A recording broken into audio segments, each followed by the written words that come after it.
ito, anong halaman ito? Ay, di ko lang po. Dahil makaya po ang aram sa mga ano. Ayan. Sige po. So maganda rin siyang, ito ka from the sample sa mga product nila, binibinta nila. So maganda rin siyang lagyan ng halaman. Katulad nito hindi siya masyadong maayos yung pagkalagay niya ng halaman, pero maganda siyang tingnan, parang nasa basket. Meron ako nakikitang ano dito, kapihan din ka from the. So napakaganda ng ano niya, yung effect niya. Medyo may mga halaman din katulad ng garden ko na parang paraiso.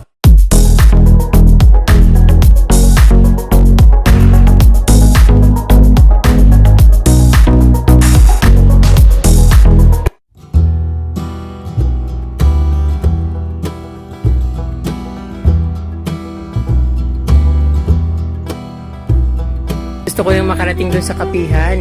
Sana mayroon may kape ngayon kasi naalala ko baka medyo masyadong maaga kasi alas 2 lang at napakainit, baka sarado pa yung kapihan. Kasi alam ko mga alas 4 yung bukas nila. Pero sana mayroon na. So yung mga buko kitang-kita dito. Ayun, napakaganda talaga yung dito, yung nature. Kasi nakikita mo kaagad yung mga kapreskuhan, mararamdaman mo sa katawan mo yung hangin or simoy ng hangin na galing sa mga sariwang kahoy.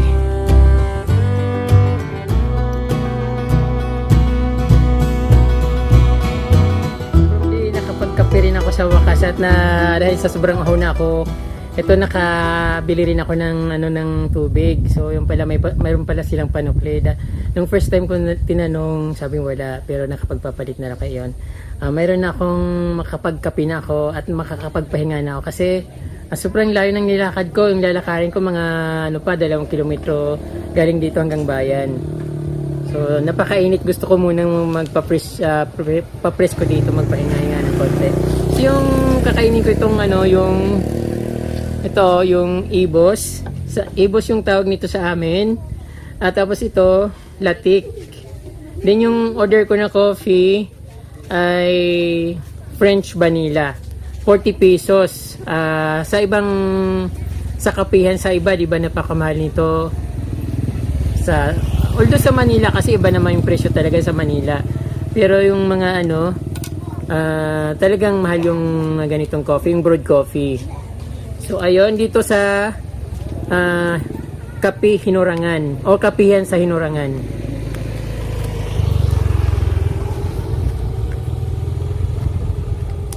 Ang sarap ng pakiramdam kapag nandito nagtatambay, nasa lilim.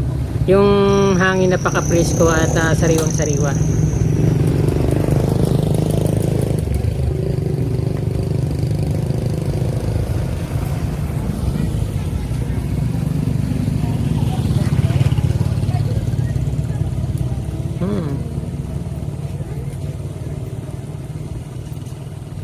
Lasang dahon.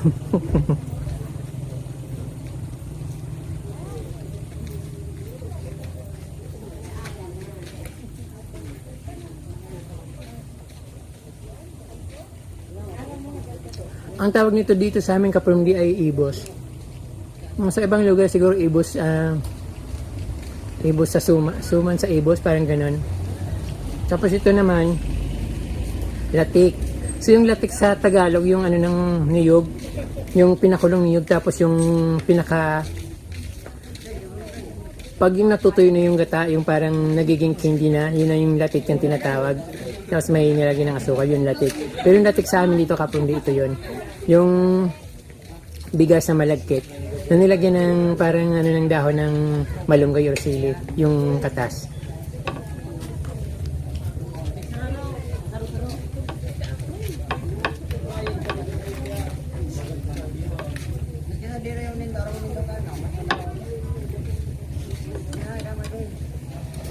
Medyo nag-improve na yung kapihan dito sa Hinurangan. So medyo marami ng outlet dito ng mga kapihan. So pero dito yung pinaka-original na kapihan na yung pinakaunang kapihan dito, yung kapihan sa Hinurangan. So yung mga bago, siguro I think gumaya na lang sila. Nagkaroon sila ng opportunity na maglagay din ng business dito sa So dinadayo ito ng mga joggers, bikers at mga taga ibang lugar dito sa amin sa Partido District ng Camarines Sur. 4th District ng Camarines Sur. Or kilala sa tawag na partido.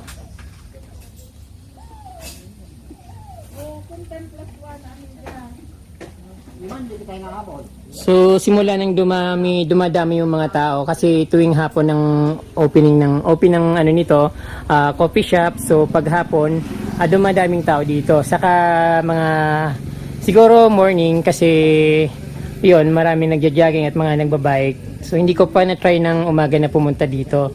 Pero sabi maganda rin daw ng umaga kasi marami rin tao. At mas gusto ko yung yung kukunti lang yung crowd.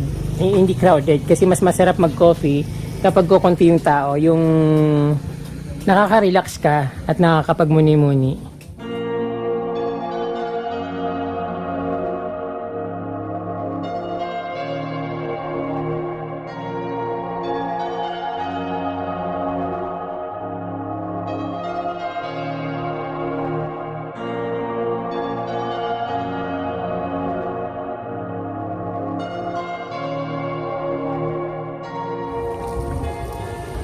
So dito ka-from din napakaganda ng scenery dito at napakaraming halaman. So nakakita na naman ako ng mayana na napaka malulusog at napakaganda ng mga yung kulay.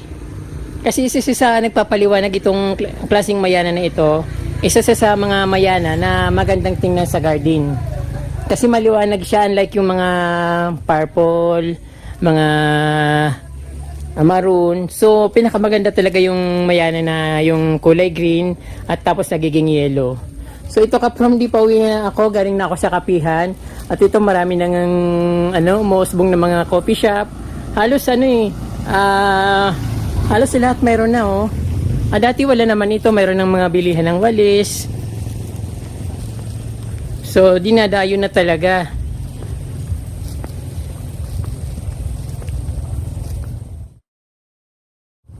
Katulad nito, ang ganda ng pagka-design niya, parang coconut yung niya, slab na coconut.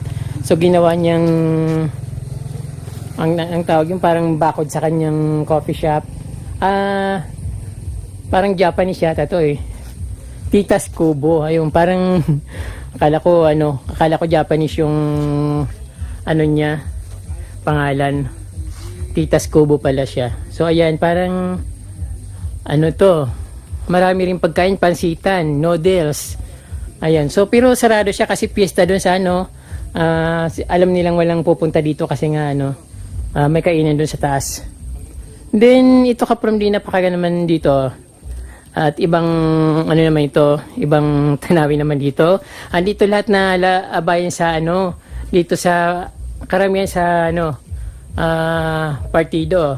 Si Roma, Tinambak, Guwa, Tigaon, Sagnay, San Jose, Lagunoy, Presentasyon, Karamuan, Gadsi, Torina, ayun. So, lahat siguro yung mga nalagay dyan. So, yung mga taon pupunta dito. Kaya nilagay yung pangalan dyan. Ayun, Titas Kubo in Hinurangan. At dito naman ka-from di sa tabi niya, mayroon dito native na shop. Bilihan ng mga walis at napakalaking duyan. At ang ganda ng mga produkto niya ka-from di. Magtanong nga tayo dito.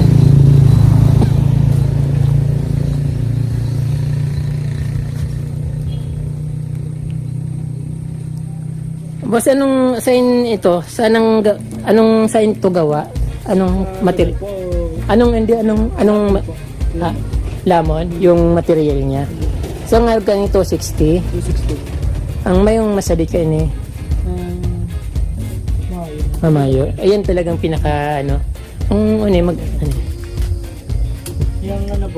Nanda basket, 850 po. 850. Lamon man ang material. So, isa yung nagigibo ka niya. Sa Borabod. Taga Borabod, tigdadara ni. Taga Borabod ka mo? Bako po, tigpaano na po. Tigdadara lang digde. Magayon ng... Ayun, sigid mo na, walis kadakula. Jumbo. May mabakal man kayan? Display lang. May sarap po kaya pagkababa. Display. Ang pinaka-aki ka nasa plaza. Aki kang plaza, nasa plaza. Magagaya yung mga tinda. Ito kapag hindi pa gano na kayo na visit sa dito sa Lagunoy, dito sa Hinurangan, Barangay Hinurangan, napakaraming native product dito na gawa dito sa yung parang bagging na nakukuha sa mga malalaking sa kabundukan. So maganda yung quality niyang kapamdi kasi makakunas siya. Parang pangalawa siya at saratan. Ayan, ginagawa rin siya kapamdi ng para mga yung silya na upuan. Gano'n ang arga niyo? 800 po yung punta din.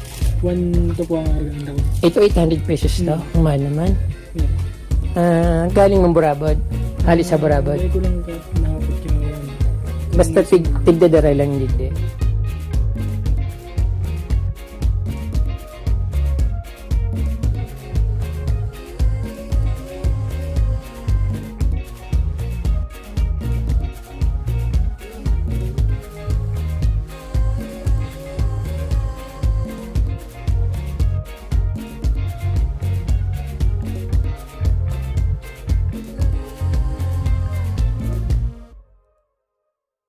Okay lang yan.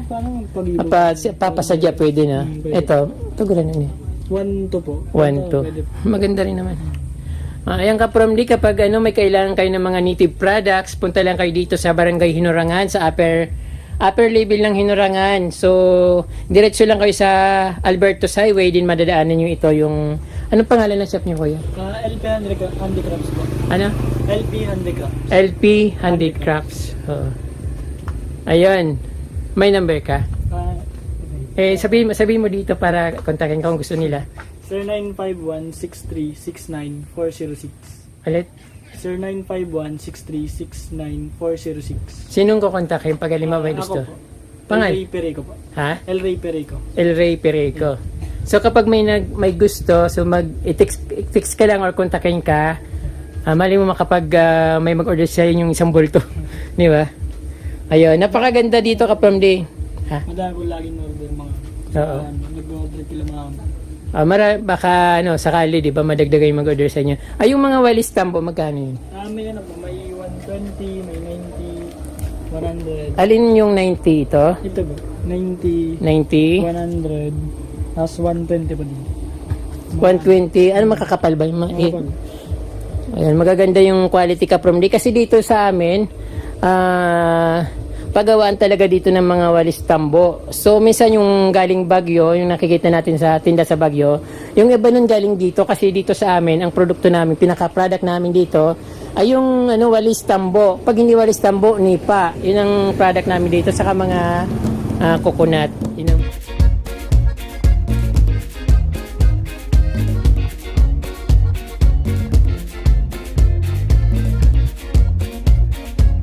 halaman ito. Hindi ko lang po. Makaya po ang aram sa mga ano. Ayan. So maganda rin siyang ito ka from the sample sa mga product nila binibenta nila. So maganda rin siyang lagyan ng halaman. Katulad nito hindi siya masyadong maayos yung pagkalagay niya ng halaman, pero maganda siyang tingnan, parang nasa basket. Ayan ka from the napabili tuloy ako. Halos wala na akong pera kasi pinamigay ko dun sa mga pamangkin ko yung pera ko.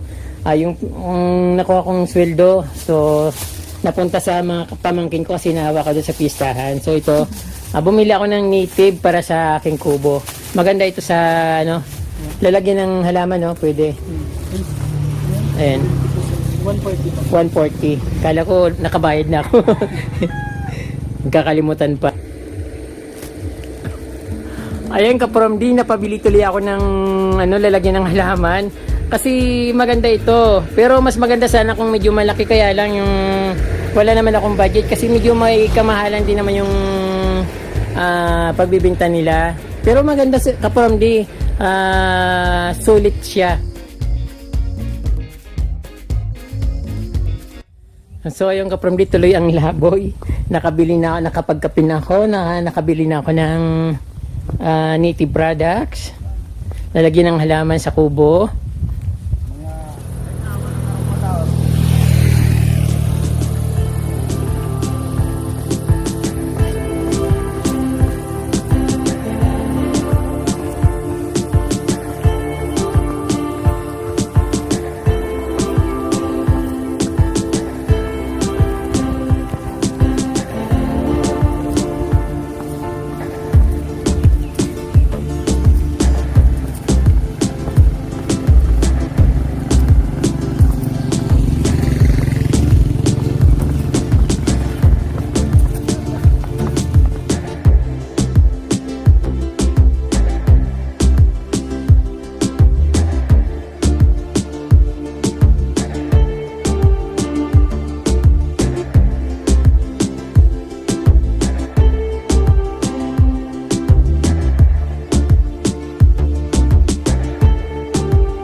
ito naman Kaprundo yung pinakabagong resort dito sa amin, dito sa Barangay Hinorangan, Laguna, Camarines Sur.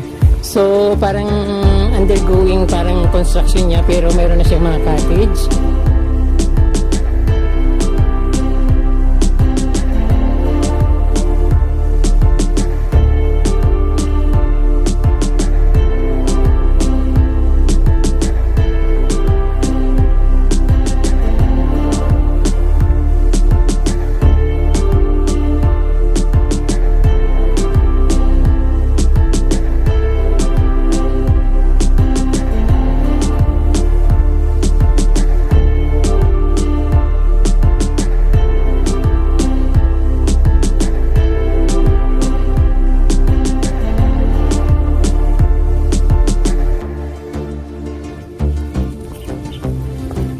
Napakaganda ng meron ako nakikitang ano dito, kapihan din Kapramdi.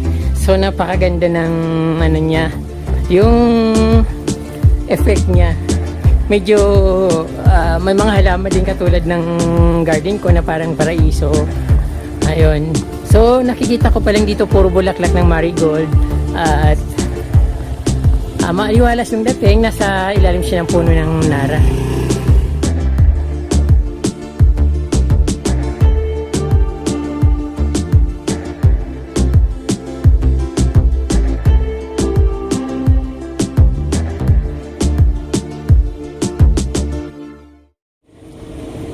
Ang init naman pero napakaganda ng ano dito, yung scenery, yung pagkaayos ba, mas maaliwalas tingnan.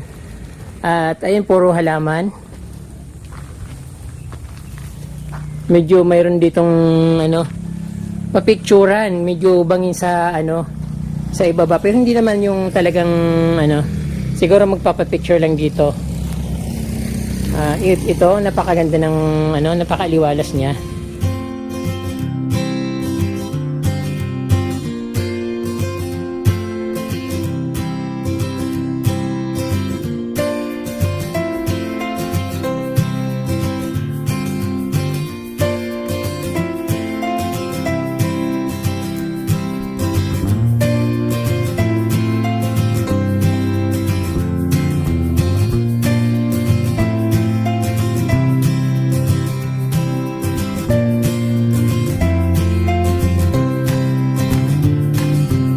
At presko dito Kapramdi.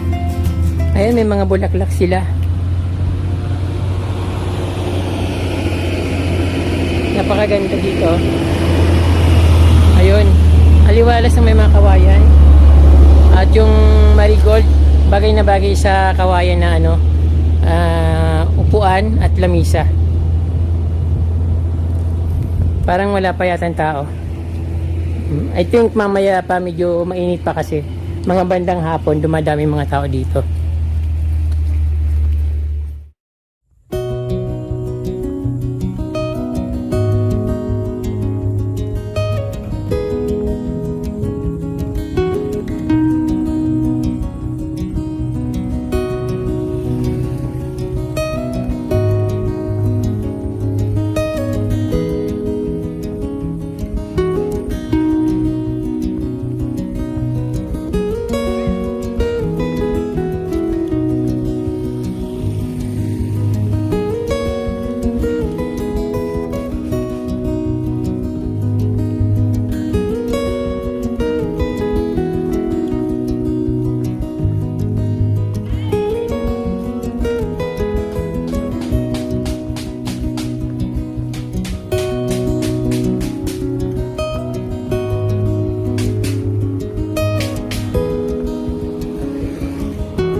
sobrang init.